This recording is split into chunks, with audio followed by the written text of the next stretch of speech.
Let's speedrun debunk moon landing conspiracy theories because thanks to a certain someone, I guess we're having this conversation again.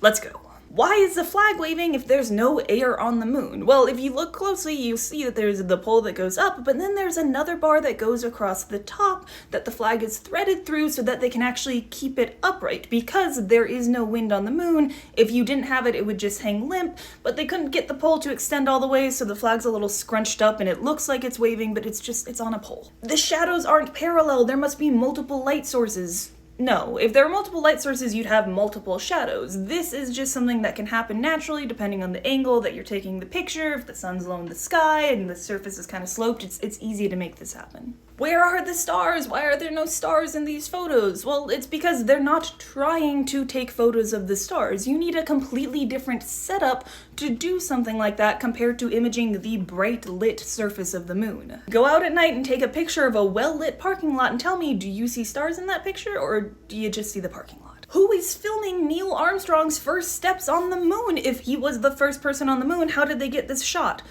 The camera's attached to the lander. Like, you can see it's part of the lander and they're looking along the side of it and they get this picture. The boot prints on the moon don't match the spacesuits that astronauts were wearing.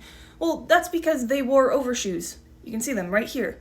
That's what left the footprints on the moon, because it was over these shoes. Listen, ultimately there is a lot of evidence that we have been to the moon, and most of these conspiracy arguments are in bad faith. But they can be compelling, especially if you don't have a lot of background or information or think or deal with these types of situations regularly. And it's okay if you've ever had a seed of doubt or wondered if things really add up. People put a lot of work into trying to convince people that things like the moon landing were fake. But just remember that a lot of these arguments break down really quickly the second you start to dig just a little bit.